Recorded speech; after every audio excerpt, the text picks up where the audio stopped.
అలాంటప్పుడు ఆల్రెడీ అది రాసిపెట్టి ఉంటే అది వెయిటింగ్ చేస్తాము, అది అయినప్పటికీ అవుతుంది. అది కాబట్టి మెడిటేషన్ ఎందుకు చేయాలి,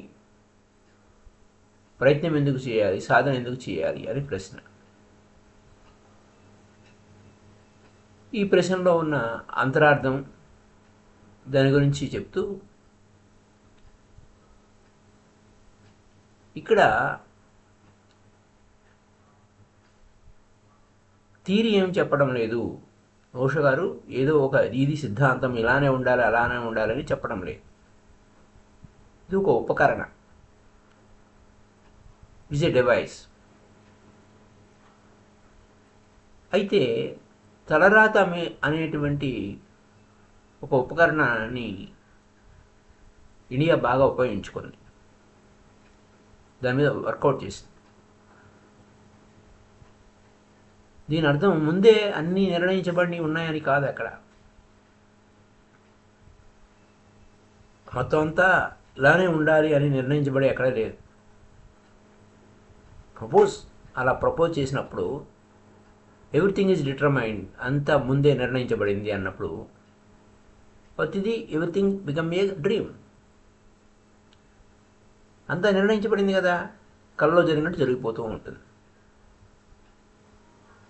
అదొక అంశం. ఇంకో విధంగా తీసుకుంటే, మరో విధంగా నమ్మితే అంతా ముందే రాసిపెట్టి ఉంది అన్న పాయింట్ మీద నమ్మకంగా. ఉదాహరణ తీసుకుంటే, ఒక పర్టికులర్ టైంలో పర్టికులర్ రోజులో చచ్చిపోతావు అని రాసిపెట్టి ఉంటుంది. ఆ విధంగా ప్రతిదీ కూడా కలే. కానీ వాస్తవానికి ఏది డిటర్మైన్ కాదు, ఈజ్ నాట్ ఫిక్స్.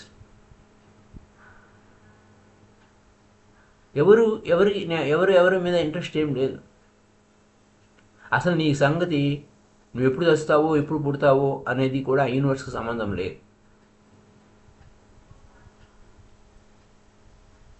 ఎందుకంటే పనికి మాలిన విషయం. అసలు నీ చావు ఈ విశ్వానికి సంబంధమేం లేదు, దానికి అవసరం లేదు. నువ్వేదో పెద్ద ఇంపార్టెంట్, మొత్తం విశ్వం అంతా నువ్వు పలానప్పుడు చచ్చిపోవాలి అని నిర్ణయించడం అనేది, పలానా పర్టికులర్ డే అనేది నువ్వు చచ్చిపోవాలని అక్కడ విశ్వం నిర్ణయించదు. ఒక పర్టికులర్ సమయంలో, పలానా రోజున, పలానా గంటలో, పలానా నిమిషంలో, పలానా క్షణంలో నువ్వు పోవాలనేది పెట్టుకోదు. నువ్వు నీ కేంద్రంలో లేవు, నువ్వు కేంద్రంలో లేవు. కాబట్టి నువ్వు ఎక్కడున్నా విశ్వానికి సంబంధం లేదు. అసలు నువ్వు ఉన్నావా లేవా అనేది కూడా దానికి సంబంధం లేదు. ఇదంతా క్రియేషన్ ఏంటంటే మనసు యొక్క నాటకం.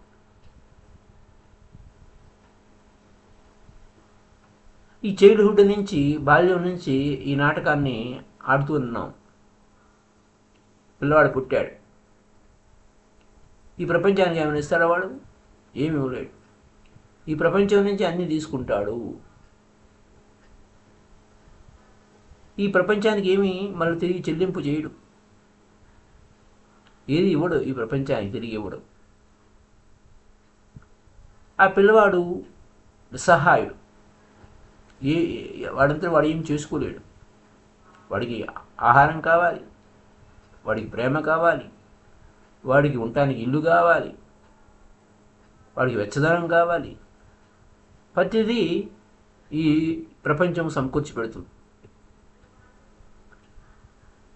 ఈ పిల్లవాడు పుట్టిన వాడు ఖచ్చితంగా నిస్సహాయంగా ఉంటాడు. ముఖ్యంగా మనిషికి పుట్టిన పిల్లలు నిస్సహాయులుగా ఉంటారు. ఏ జంతువుకి పిల్లలు పుడితే అవి హెల్ప్లెస్గా ఉండవు. అంచేత హెల్ప్లెస్గా ఉండవు కాబట్టి జంతువులు ఫ్యామిలీని క్రియేట్ చేయవు. దానికి అవసరం లేదు, ఫ్యామిలీ అవసరం లేదు. మనిషికి పుట్టిన పిల్లలు హెల్ప్లెస్గా ఉంటారు, నిస్సహాయులుగా ఉంటారు. ఖచ్చితంగా వాడు ఏమి చేసుకోలేని పరిస్థితిలో ఉంటాడు. అక్కడ మదర్ ప్రొటెక్ట్ చేయాలి, ఫాదరు ఉండాలి, ఫ్యామిలీ ఉండాలి, సొసైటీ ఉండాలి. కాబట్టి ఖచ్చితంగా అక్కడ ఫ్యామిలీ క్రియేట్ అవుతుంది. ఒంటరిగా వాడు బతకలేడు. ఆ పిల్లవాడు పుట్టాడు, ఎవరూ లేరు చూడటానికి, వాడు తిరగలేడు, చేయలేడు, వాడు చచ్చిపోతాడంటని. అంచేత అప్పుడే పుట్టిన బిడ్డ, మనిషికి పుట్టిన బిడ్డ పూర్తిగా డిపెండ్ అయి ఉంటాడు. వాడికి ప్రేమ కావాలి, ఆహారం కావాలి, అన్నీ కావాలి. అన్నీ డిమాండ్ చేస్తాడు వాడు. ఆ పిల్లవాడు మదర్ సప్లై చేస్తుంది, ఫాదర్ సప్లై చేస్తాడు, ఫ్యామిలీ సప్లై చేస్తుంది.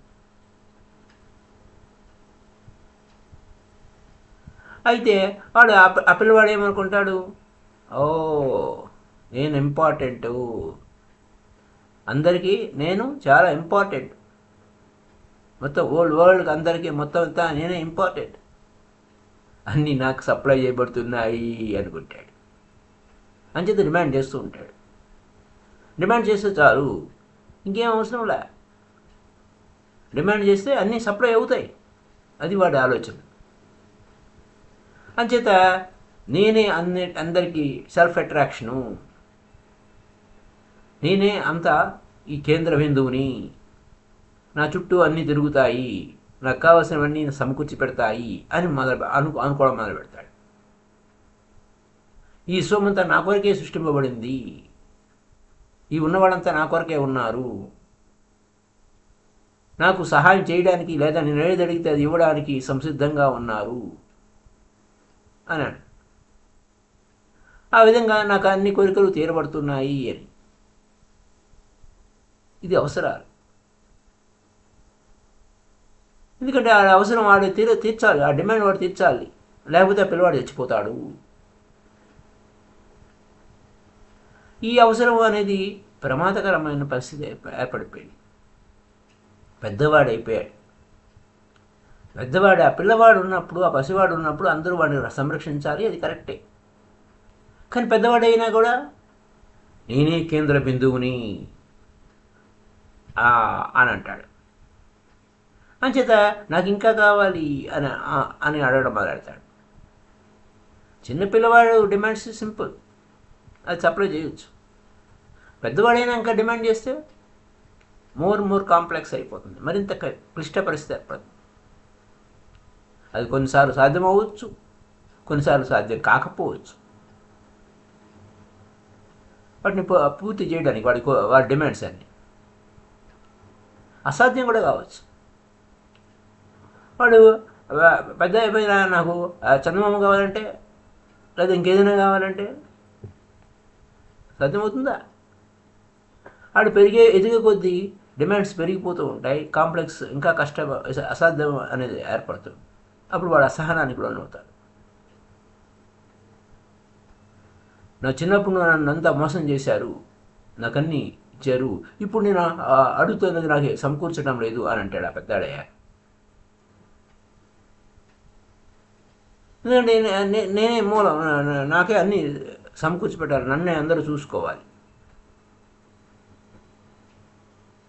ఇప్పుడు సమస్యలు ఏమి లేవు, కానీ పెద్దవాడయ్యాక అన్ని సమస్యలు మొదలవుతాయి. వాడిని అసలు పడించుకోలేవు. ఎందుకంటే వాడు చూసుకోవాలి, వాడు పెంచుకోవాలి. కానీ వాడు అలా కాదు, ఏమి నన్ను పట్టించుకోవటం లేదంటాడు.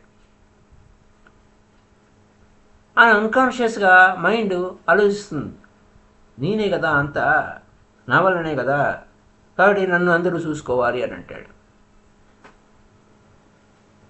ఈ యొక్క పాయింట్ చిన్నప్పటి నుంచి అలా ఉంటే, ఈ ఫేట్ గురించి, తలరాత గురించి, తలరాత ముందే డిసైడ్ అయిపోయింది కదండి అనే పాయింట్. ఎందుకంటే అంత తలరాత ఫిక్స్ అయిపోయి ఉంటే, ముందే అయిపోయింది, నా చేతుల్లో ఇంకా నా పని ఏముంది?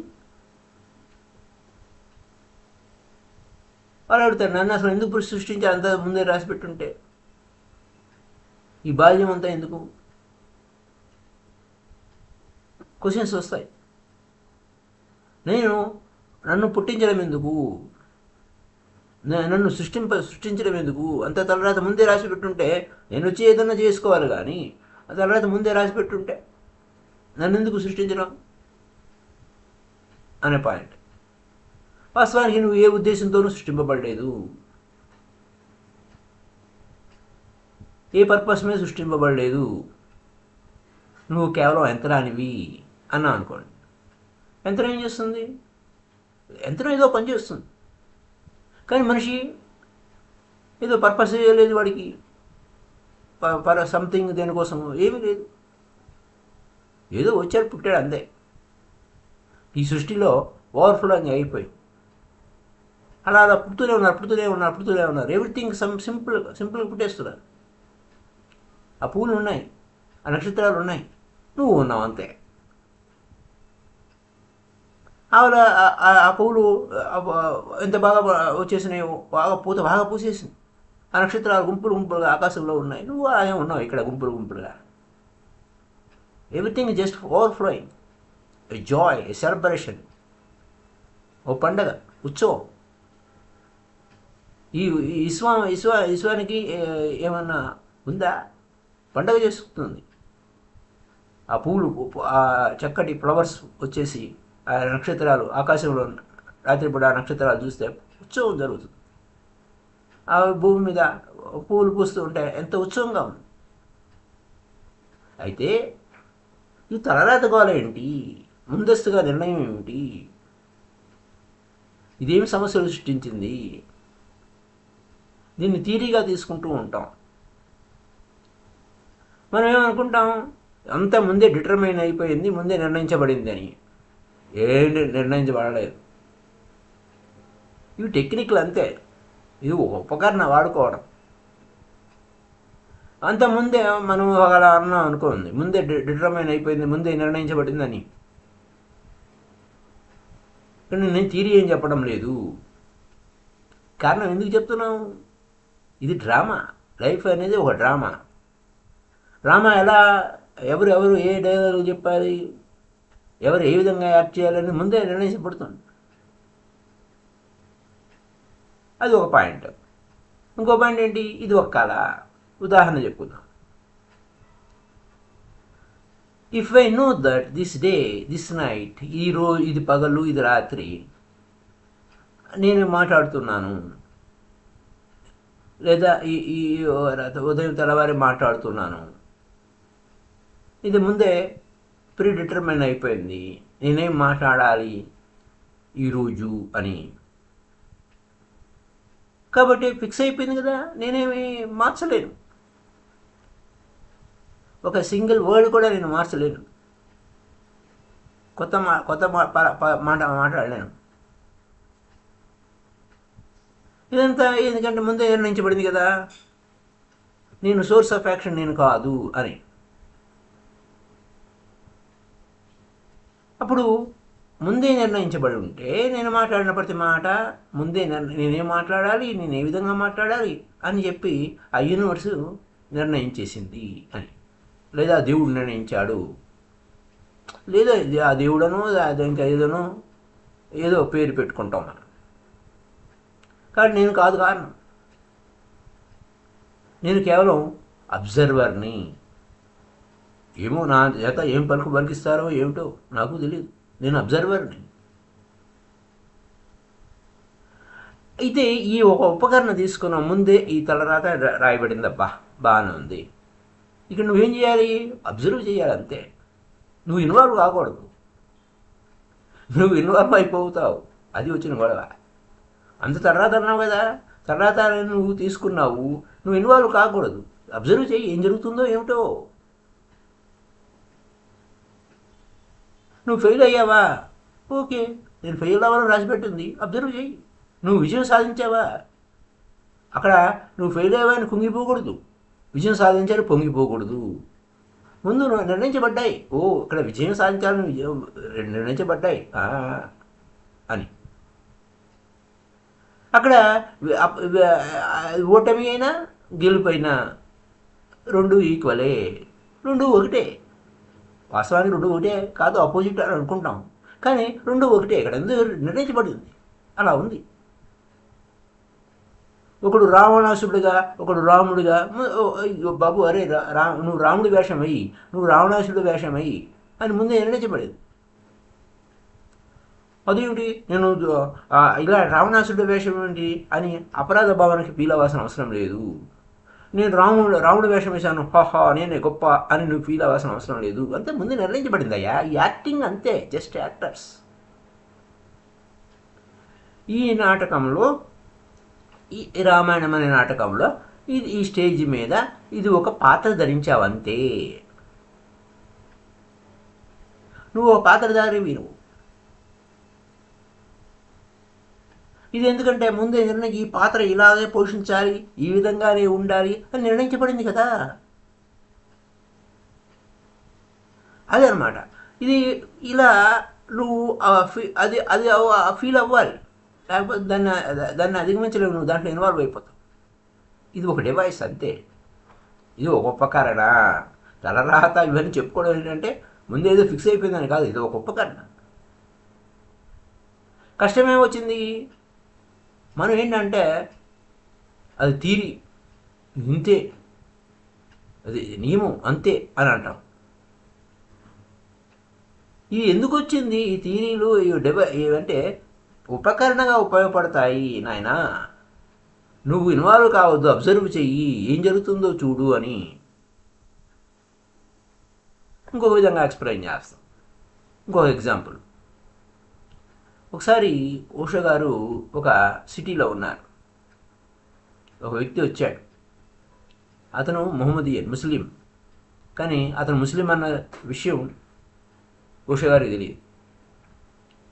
ఆయన చక్కగా డ్రెస్అప్ చేశాడు, హిందూలాగా ఉన్నాడు, హిందూలాగా డ్రెస్అప్ చేశాడు. కేవలం హిందూ తత్వంతోనే మాట్లాడుతున్నాడు, హిందూ టైప్లోనే మాట్లాడుతున్నాడు, మొహమ్మదీయన్ టైప్లో మాట్లాడుతున్నాడు. అంత పర్ఫెక్ట్ చూడంగానే అతను ముస్లిం అని అనుకోవడానికి లేదు. అతను ఒక ప్రశ్న వేశాడు. ఈ ముహమ్మదియన్స్, క్రిస్టియన్స్ ఒకే జన్మ ఉంది అని అంటారు, హిందువులు, బుద్ధిస్టులు, జైనులు చాలా జన్మలు ఉన్నాయంటారు, అనేక జన్మ పరంపర అని అంటారు. ఈ జన్మ పరంపర నుంచి విడుదల కాకపోతే మళ్ళీ పుట్టి మళ్ళీ చచ్చి, మళ్ళీ పుట్టి మళ్ళీ చచ్చి పోతూ ఉంటారు. మీరేం చెప్తారు? జీసస్ ఎన్లైటెడ్ మ్యాన్, అతనికి తెలీదా? లేదా మహమ్మద్, మోజెస్ వీళ్ళకి తెలియదా? వాళ్ళు ఎన్లైటెడ్ కదా. వారు అనేక జన్మల పరంపర ఉంటే కనుక ఒక జన్మే ఎందుకు చెబుతారు?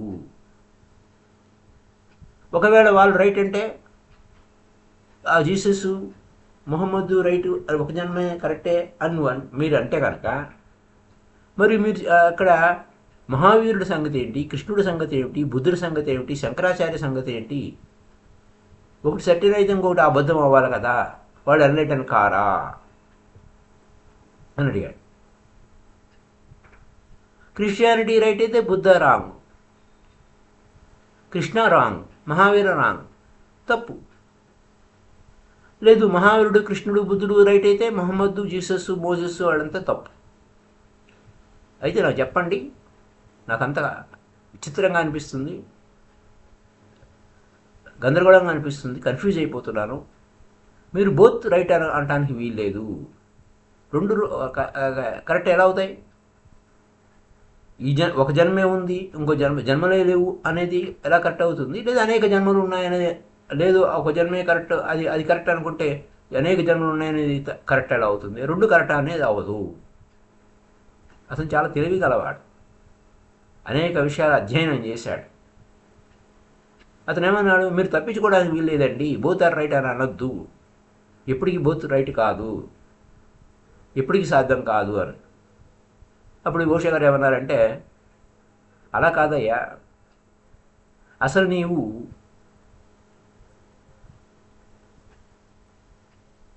నీ యొక్క అవగాహనే తప్పు. అవి అన్నీ ఉపకరణలే తప్ప ఏవి రైట్ కాదు, రాంగ్ కాదు అది తప్పు కాదు, ఒప్పు కాదు, కేవలం ఉపకరణ. అది ఉపకరణే, అది ఒక వస్తువు వాడుకోవడం. ఇది అర్థం కాల. ఏంటండి ఆ డివైస్ అంటారేంటి, ఉపకరణ అంటారేంటి, దాన్ని ఉపయోగించుకోవడం ఏంటి అని. మొహమ్మద్, జీసస్, మోజస్ వీళ్ళంతా ఎవరితో మాట్లాడారు? వారు ఒక టైప్ ఆఫ్ మైండ్ పీపుల్తో మాట్లాడారు. బుద్ధుడు, మహావీరుడు, కృష్ణుడు డిఫరెంట్ టైప్ ఆఫ్ మైండ్తో ఉన్నవారితో మాట్లాడారు. అవన్నీ కూడా రెండు రిలీజియన్ సోర్స్ నుంచి వచ్చాయి. సోర్స్ అక్కడ there are two source of religions, Hindu and Jewish. So భారతదేశంలో పుట్టినవన్నీ మతాలన్నీ కూడా హిందూయిజం నుంచే పుట్టాయి. హిందూయిజం బిలీఫ్ ఏంటి? పునర్జన్మ సిద్ధాంతం, అనేక జన్మల సిద్ధాంతం, పునర్జన్మ, మళ్ళీ మళ్ళీ పుట్టడం. అదే జూయిష్ థింకింగ్ నుంచి, జూయిష్ యొక్క ఆలోచన విధానం నుంచి ముస్లిమ్స్, క్రిస్టియన్స్ బిలీఫ్ వచ్చింది. ఏంటి ఆ బిలీఫ్?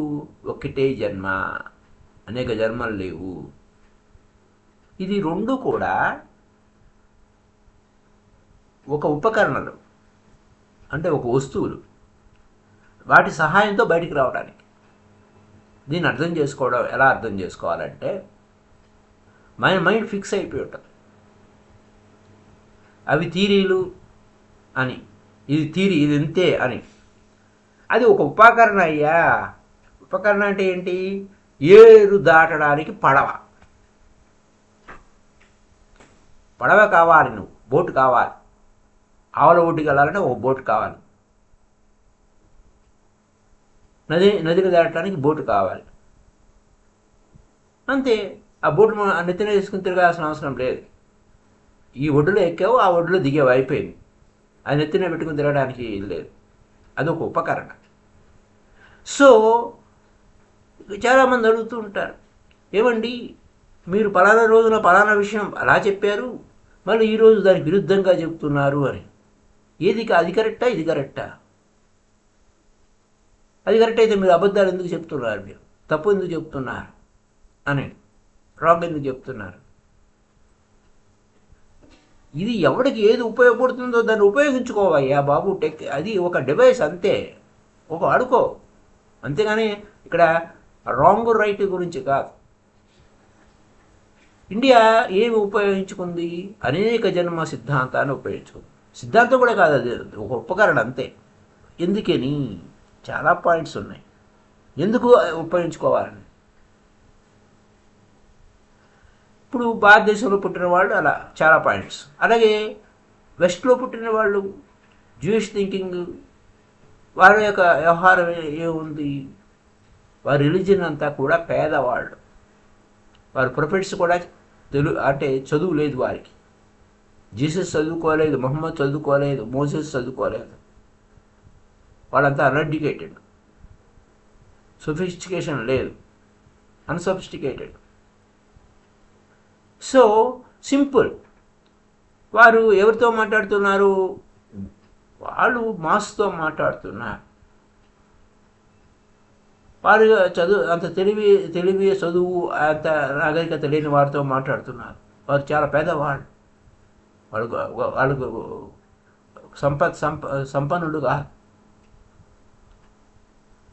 మరి పేదవాడికి జీవితం, ఒక జీవితమే చాలా భారంగా ఉంటుంది. అది ఒకటే ఎక్కువ. అక్కడ ఒక పక్క ఆకలి వస్తున్నాడు, ఆకలితో వస్తున్నాడు, కరువు కాటకాలతో వస్తున్నాడు. అరే అనేక జన్మలు ఉన్నాయంటే వాడు మళ్ళీ మళ్ళీ పుట్టారు రోయ్ అని వాడికి చెప్పడానికి లేదు. ఈ ఒక్క జన్మేరా ఉన్నది అని వాడికి చెప్పాలి. అది పరిస్థితి. అనేక జన్మలు ఎత్తాలి, థౌజండ్స్ ఆఫ్ లైవ్స్. ఒక జన్మ కాదు నాయనా, ఈ చక్రము జనన మరణ చక్రం అనేది వేలాది ఉన్నది అని వాడికి చెప్పడానికి లేదు. వాడు ఫ్రస్ట్రేషన్ లోనైపోతాడు, చాలా కష్టపడిపోతాడు. అయ్యో ఏమిటి నాకు ఇదేమిటి, ఈ ఒక జన్మే చచ్చిపోతున్నానే, తిండి తిప్పలు లేక అల్లాడిపోతున్నానే అని. ఏమయ్యా ఏం చెప్తున్నావు, ఈ జీవితం బడ్డన్గా ఉంది, మళ్ళీ 1000 జన్మలు ఎత్తాలనా, లక్షల జన్మలు ఎత్తాలనా, ఏమి ఈ బాధ, అలా మాట్లాడొద్దు, మాకు ఇప్పుడే ఇమ్మీడియట్గా అప్పుడే స్వర్గం కావాలి మాకు, ఈ జీవితం తర్వాత ఇప్పుడు ఈ జీవితం కష్టపడ్డాము బాగానే ఉంది, వెంటనే మాకు స్వర్గం కావాలి. అలాంటి దేవుడే వాస్తవము. ఇమ్మీడియట్గా ఈ జన్మ అయిపోగానే ఇమ్మీడియట్గా మేము స్వర్గానికి వెళ్ళిపోవాలి, అంతే. ఇమ్మీడియట్గా స్వర్గానికి వెళ్ళిపోవాలి. ఇది వ్యవహారం. అవును రోయ్, ఈ జన్మలో నువ్వు చేయాల్సినంత చెయ్యి, నువ్వు పొందవలసినంత నెక్స్ట్ జన్మలో ఇమ్మీడియట్గా నువ్వు స్వర్గానికి వెళ్ళిపోతావు అని వాళ్ళు అలా చెప్పుకుంటూ వస్తారు. బుద్ధుడు, మహావీరుడు, కృష్ణుడు ఎవరితో మాట్లాడారు? రిచ్ సొసైటీ, చాలా పూర్ణంగా ఫుల్గా సమృద్ధిగా ఉంది. ఇది ఇప్పుడు ఈ రోజుల్లో ఆ సొసైటీ గురించి మాట్లాడాలంటే కష్టంగా అనిపిస్తుంది. ఎందుకంటే వరల్డ్ వీల్ ఇస్ టర్న్. ఇప్పుడు భారతదేశము పూర్ సొసైటీగా మారిపోయింది, వెస్ట్ రిచ్ సొసైటీగా మారిపోయింది. ఈ తూర్పు దేశాలన్నీ ఇలా అయిపోయినాయి, పూర్గా అయిపోయినాయి. అక్కడ వాళ్ళు రిచ్గా అయిపోయారు, వీళ్ళు మారిపోయింది. అయితే ఆ హిందువులు చెప్పిన వాళ్ళెవరు? తీర్థంకరులు, అవతార పురుషులు. అక్కడ ఈ టీచర్స్ అంతా, జైన్ టీచర్స్, బుద్ధస్, అవేకెండ్ వన్స్, వీళ్ళంతా కూడా రాజకుమారులు, రాయల్ ఫ్యామిలీస్. ఎంతో నాగరికత, చదువు సంధ్యలు, చాలా సంపన్నత, చాలా అన్ని విధాలుగా కూడా పరిణతి చెందినవారు. ఇంకా బుద్ధుని పరిణతి చెందడానికి ఇంకేం లేదు, పూర్తిగా సానబెట్టబడి ఉన్నవాడు, కల్చర్డ్గా ఉన్నాడు, ఎడ్యుకేటెడ్గా ఉన్నాడు. ఇంకా అతనికి ఏమి యాడ్ చేసింది ఏమి లేదు. ఒకవేళ బుద్ధుడే మళ్ళీ ఇప్పుడు వచ్చినా అతనికి ఇంక కొత్తగా నేర్పించవలసింది ఏమీ లేదు. అప్పుడు వాళ్ళు ఎవరితో మాట్లాడుతున్నారు? గుర్తుపెట్టుకోవాల్సిన విషయం ఏంటి? రిచ్ సొసైటీతో మాట్లాడుతున్నారు. ఆ సొసైటీలో ఏమిటి? అన్నీ ఉన్నాయి, కానీ అన్ని సౌకర్యాలు ఉన్నాయి, అవి ఇంకా అర్థం లేదు. వారికి ఇంకా ఇంతకంటే గొప్ప స్వర్గం అనేది ఏం లేదు, ఉన్నదే స్వర్గంలో ఉన్నారు. ఓ పూర్ సొసైటీకి ఏంటి? స్వర్గం అనేది చాలా ఇంపార్టెంట్, ఎందుకంటే కష్టాలు పడుతున్నారు వాళ్ళు. ఒకవేళ ఈ సొసైటీనే స్వర్గంలో ఉంటే ఆ స్వర్గమే నరకంగా అనిపిస్తుంది, అర్థం లేదని అనిపిస్తుంది. అంచేత ఇంకా వారికి ఆ రిచ్ సొసైటీకి మనము చెప్పడానికి ఏం లేదు, స్వర్గం గురించి చెప్పడానికి ఏం లేదు, అక్కడ ఏం లేదు. అక్కడ ఆల్రెడీ వాళ్ళు బోరు కొట్టేసినారు. వారు స్వర్గంలో ఉన్నారు, అన్నీ ఉన్నాయి, కావలసినంత దొరుకుతుంది, బోరు కొట్టేసింది. బుద్ధుడు, మహావీరుడు, కృష్ణుడు అంచేత స్వర్గం గురించి మాట్లాడరు, వారు మోక్షం గురించి మాట్లాడతారు. ఇక్కడ ఇంత ఎన్ని సౌకర్యాలు ఉన్నాయి, ఇంత గొప్పగా ఉంది, దీనికంటే బియాండ్ అనేది లేదు. ఈ ప్రపంచాన్ని అధిగమించడం అనేది అక్కడ ఈ ప్రపంచంలో అన్నీ కూడా సుఖ దుఃఖాలన్నింటినీ ఏమీ లేవు, ఇక్కడ ఇంకా అవసరం లేదు, ఇంకా వాటితో పని లేదు. కాబట్టి ఇక్కడున్న వారికి ఆ జీసస్ అప్పీల్ కాడు. స్వర్గం గురించి ఆ జీసస్ చెప్పొచ్చు, ఎందుకంటే పేదవాళ్ళకి చెప్తున్నాడు కాబట్టి స్వర్గం గురించి చెప్పొచ్చు. ఇక్కడ ఆ జీసస్ ఇక్కడికి వచ్చి చెప్పడానికి లేదు, దాని ఆల్రెడీ ఆ స్వర్గంలో ఉన్నారు. సెకండ్ ఇంకో పాయింట్ ఏంటంటే, రిచ్ మ్యాన్కి రియల్ ప్రాబ్లం బోర్ కొట్టేస్తుంది. ఏంటి? ఆ పూర్ మ్యాన్కి ఆనందం కావాలి, రేపు నేను ఆనందంగా ఉంటానేమో భవిష్యత్తు ఉంటుంది. ఎందుకంటే వీడు ఆ పూర్ మ్యాన్, ఆ పేదవాడు సమస్యలతో కొట్టుమిట్టాడుతున్నాడు. ఆ రిచ్ మ్యాన్, ఆ గొప్పవాడు, సంపన్నుడు, వాడికి సఫరింగ్ ఏం లేదు, వాడు బోర్ కొట్టేస్తుంది. బోర్ కొట్టడమే సమస్య వాడికి. అన్నీ ఉన్నాయి, అన్ని సౌకర్యాలు ఉన్నాయి, అన్నీ అక్కడ వాటితోనే బోర్ కొట్టేస్తుంది. మహావీరుడు, బుద్ధుడు, కృష్ణుడు అంతా బోర్ కొట్టేయడం వల్ల వాళ్ళు ఏం చెప్పారు? మళ్ళా నువ్వేమీ చేయకుండా గమ్మున ఏం చేయలేదు, మళ్ళీ మళ్ళీ పుడతావు, మళ్ళీ మళ్ళీ ఈ జన్మ మరణ చక్రంలో తిరుగుతూ ఉంటావు. సేమ్ లైఫ్ మళ్ళీ ఇదే రిపీట్ చేస్తావు. అదే సెక్స్, అదే రిచ్నెస్, డబ్బు సంపాదన, మళ్ళీ అదే ఫుడ్డు, మళ్ళీ అవే ప్రదేశాలు తిరుగుతూ తిరుగుతూ మళ్ళీ మళ్ళీ మళ్ళీ మళ్ళీ వస్తూనే ఉంటావు. మళ్ళీ 1001 టైమ్స్, 1001 ఈ యొక్క వీలు తిరుగుతూనే ఉంటుంది. జనన మరణ చక్రాల్లో ఉంటావు రాయని. ఇప్పటికే బోర్ కొట్టేసింది, మళ్ళీ ఈ మోక్షం కావాలి, లాభం లేదు రోయ్, ఈ జనన మరణ చక్రాల్లో మనం ఉండడానికి వీలు లేదు రోయ్ అని అనిపిస్తుంది. ఎందుకంటే వాడికి తెలియనిది ఏమి లేదు, సుఖాలు ఏమి అనుభవించిన సుఖాలు ఏమి లేవు రిచ్ మ్యాన్కి. దానివల్ల మళ్ళీ రిపిటేషన్, చీ లాభం లేదు అని. రిపిటేషనే సమస్య. మళ్ళీ పుట్టడం ఏమిటి? మళ్ళీ పుట్టడం అంటే మళ్ళీ చేసిన పని మళ్ళీ చేయడం అంటే బోరు కొట్టేస్తుంది. ఇంకా మళ్ళీ సంథింగ్ న్యూ కావాలి. మహావీరుడు బుద్ధుడు అదే అన్నాడు, ఇంకా నథింగ్ న్యూ అయ్యా, ఈ ప్రపంచం అంతా బాధపడిపోయింది, నథింగ్ ఈజ్ న్యూ. స్వర్గం ఏంటో, స్వర్గం కొత్తగా ఏమి లేదు, అంత పాతదే. అన్ని రుచులు చూసావు, అన్నీ అనుభవించావు. సో అందుకు మునుపు అంటే టెస్ట్ చేయలేదు కాబట్టి కావాలంటావు, కానీ ఇప్పుడు అన్నీ అయిపోయినాయి. మళ్ళీ నీవు మళ్ళీ ఆ జనన మరణ చక్రాల్లో ఉండడం కాదు, వాటిని అధిగమించాలి. ఈ వీలు పనికిరాదు, ఈ జన్మ మరణ చక్రాల్లో నీవు తిరగడానికి వీలు లేదు, నువ్వు జంప్ అయిపోవాలి, మోక్షం కావాలి అని. రిచ్ మ్యాన్ సమస్య అది. అంచేత వాడిని ఆ బోర్డమ్ నుంచి బయటికి తీసేయడానికి వాడికి అనేక జన్మలు ఉన్నాయిరా. కాబట్టి నువ్వు మళ్ళీ దీని నుంచి నువ్వు రావాలంటే నువ్వు ధ్యానంలోకి రావాలి, మెడిటేషన్లోకి రావాలి అని లోపల తీసుకొచ్చి. అనేక జన్మలు వద్దు. పూర్వ మనకి ఏంటి, వాడికి బోర్డమ్ లేదు, వాడికి మీనింగ్లెస్ బోర్డమ్ అంటే. ఎందుకంటే వాడికి పేదవాడి పూర్ మ్యాన్కి బోర్ కాదు. ఎందుకంటే రిచ్ మ్యాన్ బోర్ అవుతారు, బోర్ కొడుతుంది రిచ్ మ్యాన్కి. సంపన్నుడికి బోర్ కొడుతుంది. ఏమిటి ఇంకా అదంతా అయిపోయింది కదా, ఇంకేం లేదు.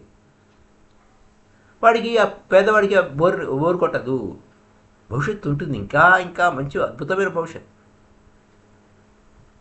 సో ఆ భవిష్యత్తులో అన్నీ గొప్పగా ఉంటాయి, ఎంత వైభవంగా ఉంటుంది అనుకుంటాడు. అంచేత అప్పుడు మనకి స్వర్గం ఉంది, దేవుడు ఆ యొక్క స్వర్గంలో నువ్వు అన్ని సౌకర్యాలు దేవుడు కల్పిస్తాడు నీకు. బాగుంది. సో అక్కడ నీకు లాంగ్ వే కాదు, షార్ట్ వే,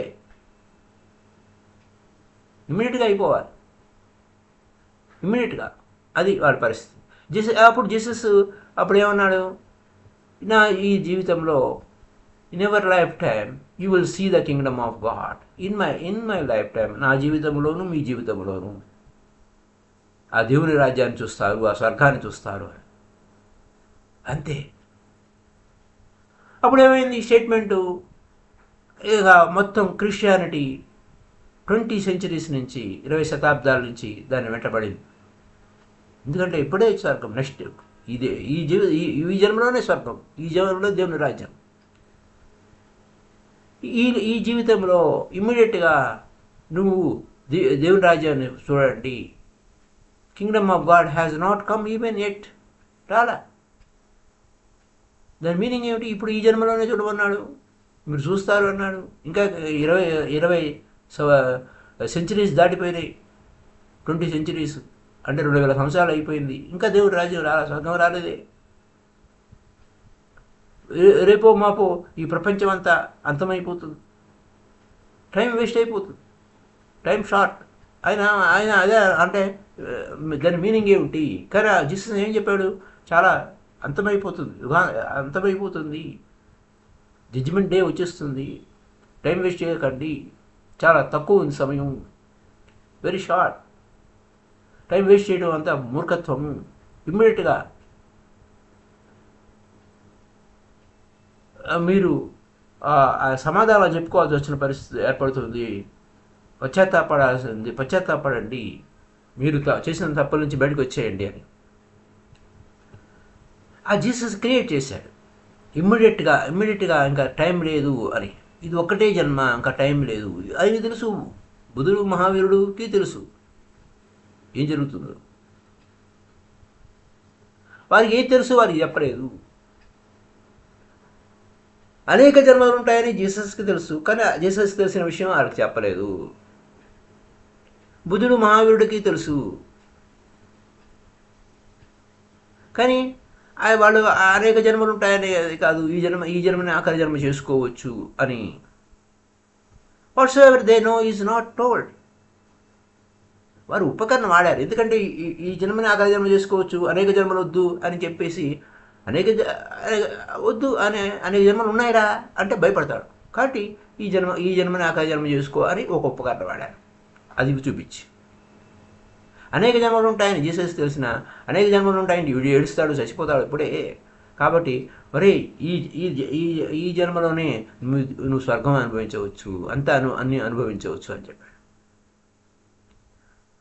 ఏం చెప్పినా ఒక ఉపకరణం మనల్ని బయటికి తీసుకురావడానికే చెప్పారు.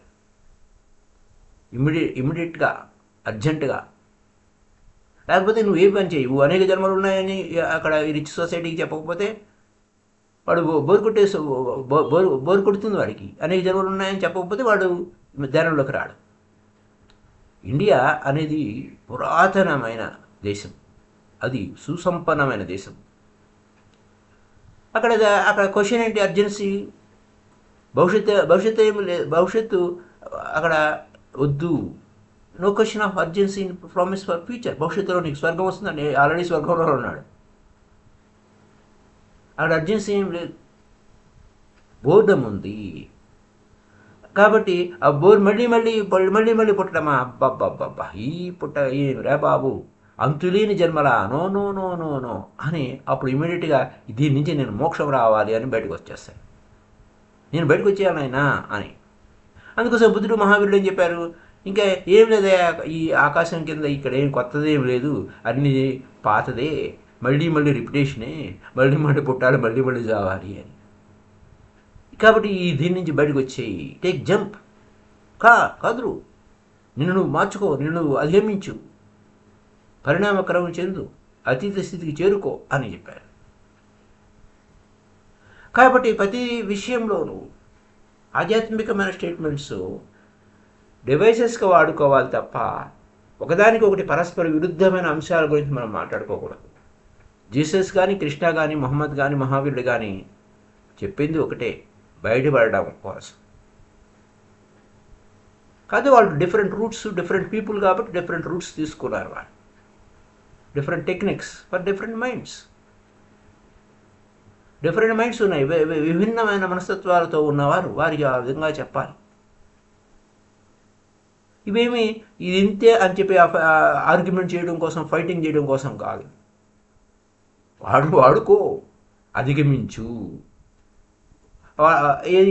ఏరు దాటాక తెప్పదమని లేదు, పక్కన పడేసే, నువ్వు నీ పడి నువ్వు పో. అది సంగతి. అంతేగాని అది అనేక జన్మలు ఉన్నాయి, లేకపోతే ఒకటే జన్మ, ఆడిది కరెక్టా, ఈడిది కరెక్టా, ఇవి కాదు మనకు కావాల్సింది. వారికి ఆయా సమయంలో అది కరెక్టు, వీరికి ఈ సమయంలో ఇది కరెక్టు. ఇది పరిస్థితి. సో రేపటి నుంచి మనం మళ్ళీ సూత్రాల్లోకి వెళ్దాం. ఈ సూత్రాలు చాలా చాలా తేలికగా, చాలా ఈజీగా ఉంటాయి. తంత్రాలు, ఈ టెక్నిక్స్ చాలా సింపుల్ సూత్రాల లెక్క ఉంటాయి. శివుడు పార్వతి మాతకి చెప్పిన సూత్రాలు 9 సూత్రాలు శ్వాసకు సంబంధించినవి చెప్పుకున్నాం. ఇప్పుడు ఇక నుంచి మనం సెన్సెస్కి సంబంధించిన, స్పర్శకు సంబంధించిన అనేక విషయాల గురించి మనం ఏమిటి అనే దాని మీద వెయిట్లెస్గా బియాండ్ మైండ్ స్టేటస్లోకి వెళ్ళాలనేది ఒక 3 సూత్రాలు రేపటి నుంచి బిగిన్ చేసుకున్నాం. Thank you very much. Happy day to you all.